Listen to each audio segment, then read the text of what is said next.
हमारी कोई राय नहीं है, इसलिए राय नहीं है कि हम पड़ी लगड़ी नहीं उठाते हैं, क्या हम पड़ी लगड़ी नहीं उठाते हैं, क्या हम पड़ी लगड़ी नहीं उठाते हैं। सुना आपने अखिलेश यादव क्या कह रहे हैं? कह रहे हैं कि हम पड़ी लकड़ी नहीं उठाते। अगर नहीं उठाते तो फिर ऐसा कैसे हो गया? महाराष्ट्र में उनके एक नेताजी ने पड़ी लकड़ी क्यों उठा ली? नमस्कार, मैं नित्यानंद शर्मा। फटे में टांग अड़ाना, उड़ता तीर लेना या पड़ी लकड़ी लेना किसे कहते हैं, ये सारी कहावतें हैं। और ये कहावतें जो हैं ये इस समय महाराष्ट्र की राजनीति में अबू आजमी पर बिल्कुल फिट बैठती हैं। अबू आजमी महाराष्ट्र से समाजवादी पार्टी के एकमात्र विधायक हैं जो इन दिनों औरंगजेब पर टिप्पणी करके विवादों में फंसे हुए हैं। अबू आजमी को औरंगजेब की महानता ऐसे वक्त में याद आई जब महाराष्ट्र की देवेंद्र फडणवीस सरकार अपने ही मंत्री धनंजय मुंडे के कारनामों से किरकिरी झेल रही थी। धनंजय मुंडे के करीबी उनके सहयोगी वाल्मीकि कराड़ हैं और उनके ऊपर महाराष्ट्र के एक गांव के सरपंच संतोष देशमुख की हत्या का आरोप लगा था। इन आरोपों के चलते मंत्री देवेंद्र फडणवीस को अपने सहयोगी मंत्री धनंजय मुंडे से इस्तीफा लेना पड़ा। फडणवीस विपक्ष के चौतरफा हमलों से घिरे हुए थे।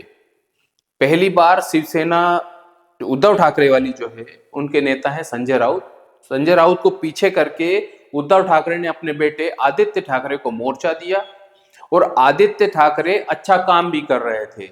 मामले ने मीडिया में तूल भी पकड़ लिया था, लेकिन अचानक पूरा गेम बदल गया। वो भी किसने बदला? जो महाराष्ट्र सरकार का धुरविरोधी दल है उसने, यानी समाजवादी पार्टी ने। मतलब सपा नेता अबू आजमी को एकदम से औरंगजेब, जो कि क्रूर, लुटेरा, हत्यारा, विध्वंसकारी, कट्टरपंथी और भी ना जाने क्या क्या था, उस पर प्रेम उमड़ पड़ा।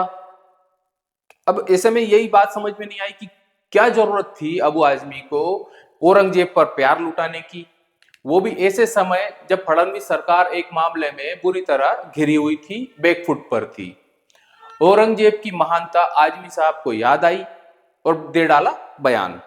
फिर क्या था, महाराष्ट्र सरकार को मौका मिल गया और अबू आजमी पर पिल पड़े एक के बाद एक महाराष्ट्र सरकार के तीनों सहयोगी दलों के नेता आजमी के विरोध में बयान पे बयान देने लगे। यहां तक तो ठीक था, लेकिन जो उद्धव शिवसेना फडणवीस सरकार को घेरने में लगी थी वो भी इस राजनीतिक भंवर में इस तरह उलझ गई कि विरोध करते करते सुर बदलना पड़ा।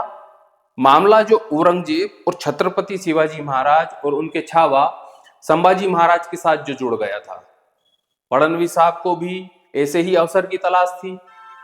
विधानसभा के बजट सत्र के लिए आजमी साहब को सस्पेंड कर दिया।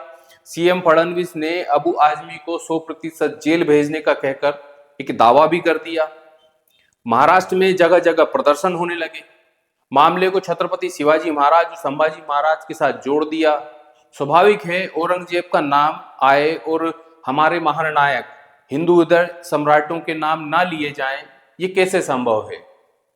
मीडिया को भी औरंगजेब का मामला ज्यादा फायदेमंद लगा और धनंजय मुंडे, उनका इस्तीफा, वाल्मीकि कराड़ और सरपंच संतोष देशमुख की हत्या का मामला इसको छोड़ दिया।